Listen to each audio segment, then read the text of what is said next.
The Book of Nahum. Chapter 1. A prophecy concerning Nineveh. The book of the vision of Nahum the Elkoshite. The Lord is a jealous and avenging God. The Lord takes vengeance and is filled with wrath. The Lord takes vengeance on his foes, and vents his wrath against his enemies. The Lord is slow to anger but great in power. The Lord will not leave the guilty unpunished. His way is in the whirlwind and the storm, and clouds are the dust of his feet. He rebukes the sea and dries it up. He makes all the rivers run dry. Bashan and Carmel wither, and the blossoms of Lebanon fade. The mountains quake before him, and the hills melt away. The earth trembles at his presence, the world and all who live in it. Who can withstand his indignation? Who can endure his fierce anger? His wrath is poured out like fire. The rocks are shattered before him. The Lord is good, a refuge in times of trouble. He cares for those who trust in him. But with an overwhelming flood, he will make an end of Nineveh. He will pursue his foes into the realm of darkness. Whatever they plot against the Lord, he will bring to an end. Trouble will not come a second time. They will be entangled among thorns, and drunk from their wine. They will be consumed like dry stubble. From you, Nineveh, has one come forth, who plots evil against the Lord, and devises wicked plans.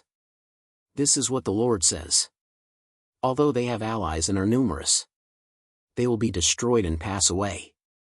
Although I have afflicted you, Judah, I will afflict you no more.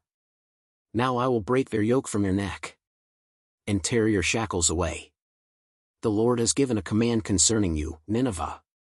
You will have no descendants to bear your name. I will destroy the images and idols that are in the temple of your gods. I will prepare your grave, for you are vile.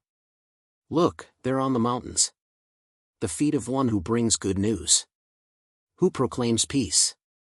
Celebrate your festivals, Judah, and fulfill your vows. No more will the wicked invade you. They will be completely destroyed. Chapter 2. An attacker advances against you, Nineveh. Guard the fortress. Watch the road. Brace yourselves. Marshal all your strength. The Lord will restore the splendor of Jacob, like the splendor of Israel. Though destroyers have laid them waste, and have ruined their vines. The shields of the soldiers are red. The warriors are clad in scarlet. The metal on the chariots flashes. On the day they are made ready, the spears of juniper are brandished. The chariots storm through the streets, rushing back and forth through the squares. They look like flaming torches. They dart about like lightning. Nineveh summons her picked troops, yet they stumble on their way. They dash to the city wall. The protective shield is put in place. The river gates are thrown open, and the palace collapses. It is decreed that Nineveh be exiled and carried away. Her female slaves moan like doves, and beat on their breasts. Nineveh is like a pool, whose water is draining away. Stop! Stop, they cry. But no one turns back. Plunder the silver. Plunder the gold. The supply is endless. The wealth from all its treasures. She is pillaged, plundered, stripped. Hearts melt, knees give way. Bodies tremble, every face grows pale. Where now is the lion's den? The place where they fed their young. Where the lion and lioness went. And the cubs, with nothing to fear? The lion killed enough for his cubs, and strangled the prey for his mate, filling his lairs with the kill, in his dens with the prey. I am against you, declares the Lord Almighty. I will burn up your chariots in smoke, and the sword will devour your young lions. I will leave you no prey on the earth. The voices of your messengers will no longer be heard. Chapter 3. Woe to the city of blood, full of lies, full of plunder, never without victims.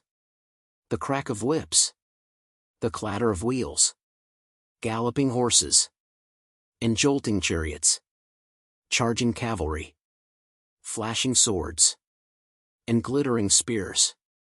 Many casualties, piles of dead, bodies without number, people stumbling over the corpses, all because of the wanton lust of a prostitute, alluring, the mistress of sorceries, who enslaved nations by her prostitution, and peoples by her witchcraft.